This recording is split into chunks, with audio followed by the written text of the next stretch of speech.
Sigo, cosmogonía indígena y espacios abiertos. Tercer video dedicado a esto. Pero la gente no se quiso enrolar porque nadie se aventuraba por estos valles. Inclusive los cronistas recogieron esta acción de Bernaldez Gutiérrez y de la Peña como una oída en estado de pánico y llamaron a esta zona el Valle del Miedo. En Caricó hay una parte que llaman el Valle del Miedo, está cerca del UD5, será por esto.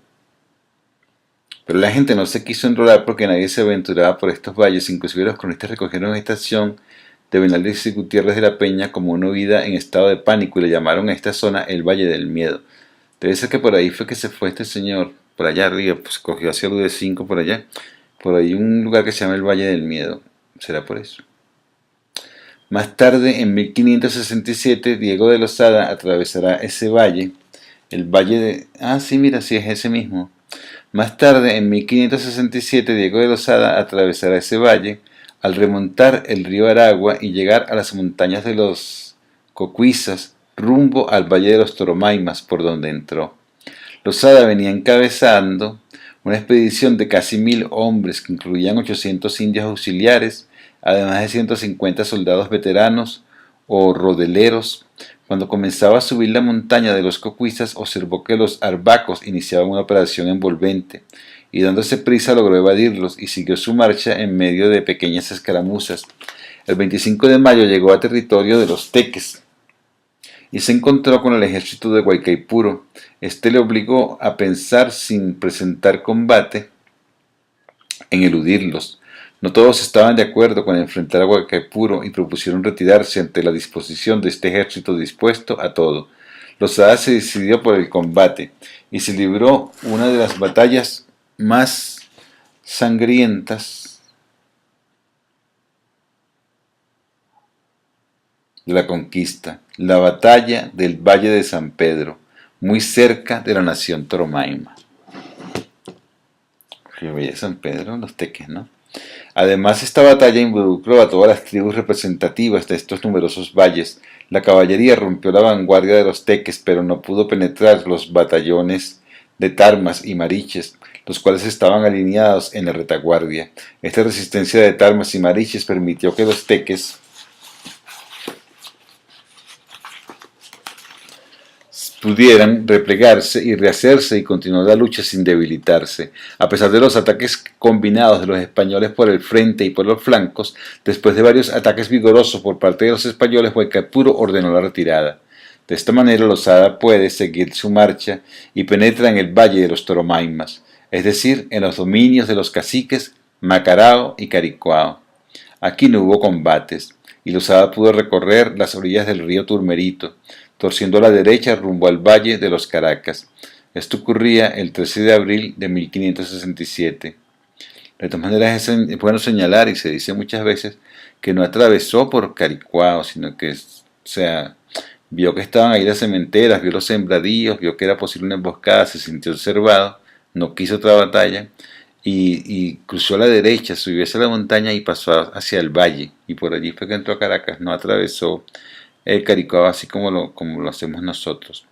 Según afirma el profesor Freddy Hurtado en una serie de artículos publicados por El Tiempo de Caricuao entre 1999 y el año 2001, Lozada entró al Valle de los Toromaimas por Caricuao, conocido después como el Valle de Juan Jorge. El profesor señala que Lozada, comillas, dice el profesor Hurtado, previniendo el reagrupamiento de los naturales, ordenó acelerar la marcha sin detenerse hasta llegar al valle llamado Juan Jorge, en las afluencias de los ríos San Pedro y Macarao. Lozada continuó su marcha el día siguiente siguiendo el curso del Guaire hasta llegar al Valle de Cortés, también conocido como el Valle de la Pascua. Todo esto indica que no lo atravesó de largo a largo el Caricó que conocemos, sino que se fue hacia las montañas. O sea, subió así por la montaña que va como si fuera hacia el Tecnológico, por allí, se fue por ahí. Y sigue el testimonio, profesor Hurtado. Para evitar el peligro que le acechaba, torció a la derecha por los pueblos del cacique Caricuao, caminando aguas arriba hasta llegar a un pequeño valle del río Turmero, hoy el Valle, que llamaban el Valle de Cortés, tal cual fue lo que hizo. En otro de sus y lo estaban observando, Caricuao lo iba observando, según uno puede inferir, porque tenía las puestas de observación allá arriba. En otro de sus artículos titulado La otra historia, la verdadera, Hurtado precisa aún más la ruta de Losada, pues la ubica entre lo que es hoy la UD5 y la estatua del indio Caricuao. En su desvío, Losada llegó a donde actualmente está la estatua del indio Caricuao, y allí se encontró con una población indígena que entre los cañaverales lo observaba, y él, temeroso de que lo atacaran, se vuelve a desviar por lo que actualmente es la UD5, sector Indio Libre. Ok, ahí vamos pues. Por supuesto que este aporte, además de ser omitido por la historia oficial, ha trascendido muy poco porque las fuentes tradicionales solamente han vendido una versión lineal e interesada, la que defiende los intereses de España, especie de leyenda dorada de la historia de Venezuela, pero por sobre todo se soslaya y se excluye al ser indígena, al resistente, al defensor de estos territorios y verdaderos protagonistas de estos procesos históricos de lucha por lo nuestro y por una escala de valores integral y colectiva. Yo le diría a Villalba que lo que pasa es que no es tan sencillo. Está bien que se vea desde acá, porque nosotros estamos aquí, pero habría que ver entonces quiénes somos nosotros, porque hablamos castellano, porque somos los caricuaos, pero hay allí una discusión abierta sobre quiénes somos. No obstante, nosotros revisamos una fuente española correspondiente al siglo XVIII para observar en principio la acción del conquistador a través de sus cronistas. Claro, no somos los conquistadores, somos los conquistados, los que pretendemos liberarnos. La historia de la conquista y la población de la provincia de Venezuela de José Oviedo Ibáñez fue publicada en 1772, de manera que Oviedo recopiló información desde fechas muy tempranas. Además de su visión, a nosotros nos ayudó a enfocarnos en los dos ejes centrales de todo el trabajo sobre Caricuao. Dos puntos: la noción de pueblo y el problema de la tierra. Todo ello contextualizado en un pasado indígena recurrente. Estos elementos teóricos los ha visto el lector en la introducción. Por ahora sigamos con el relato de Oviedo que tuvo lugar. Voy a leer esto otra vez para que se entienda. No obstante, nosotros revisamos una fuente española correspondiente al siglo XVIII para observar en principio la versión del conquistador a través de sus cronistas, la historia de la conquista y población de la provincia de Venezuela, de José de Oviedo y Baños. Fue publicada en 1722, de manera que Oviedo recopiló información desde fechas muy tempranas. Además de su visión, a nosotros nos ayudó a enfocarnos en los dos ejes centrales de todo el trabajo sobre Caricuao, la noción de pueblo y el problema de la tierra. Todo ello contextualizado en un pasado indígena recurrente. Estos elementos teóricos los ha visto el lector en la introducción. Por ahora sigamos con el relato de Oviedo, que tuvo lugar en una Semana Santa del año de 1567, cuando Losada, después de librar la batalla de San Pedro, bajó por allí hacia Macarao y Caricuao. Ahora vamos a ver cómo lo cuenta Losada. Oviedo. Oviedo viene narrando 1722, 400, página 400-401. La batalla de San Pedro entre el ejército de Losada y la confederación de tribus al mando de Guaycaipuro.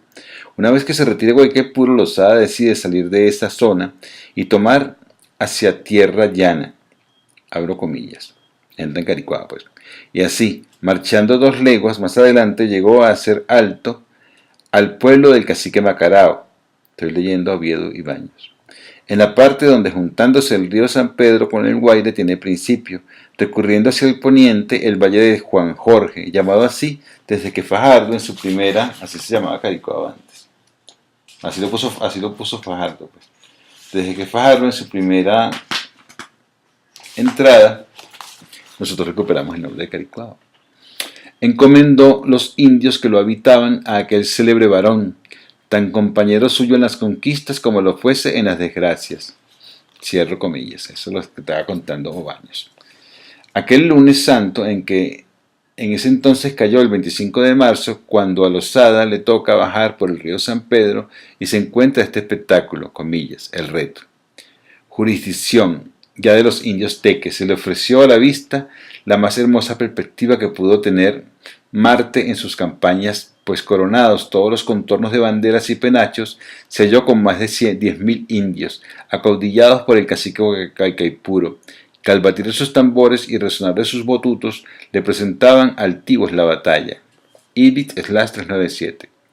Al final Losada fundaría la ciudad de Caracas en el mismo valle donde Fajardo había fundado su hato margariteño, que ocupaba el pueblo de San Francisco, aunque como lo señalan algunos cronistas e historiadores, como José de Oviedo y Baños en su Tesoro de Noticias, o Gaspar Marcano en la obra que hemos venido manejando, dos comillas, la fecha de esta fundación nos es desconocida, pues ningún documento ha sido conservado en ninguna acta donde se hayan precisado.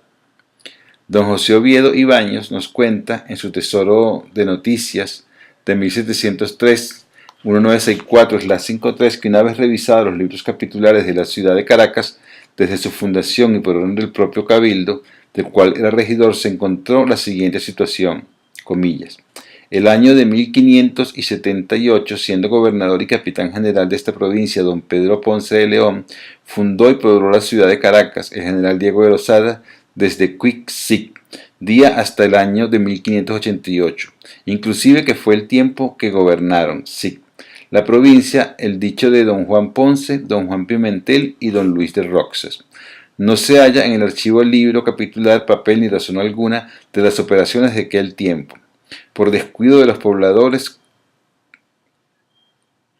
como por el maltrato de los papeles, pues aunque en el archivo hay un libro pequeño que comprende parte del gobierno de don Juan Pimentel, con el transcurso del tiempo está tan maltratado y roto que no son legibles sus decretos.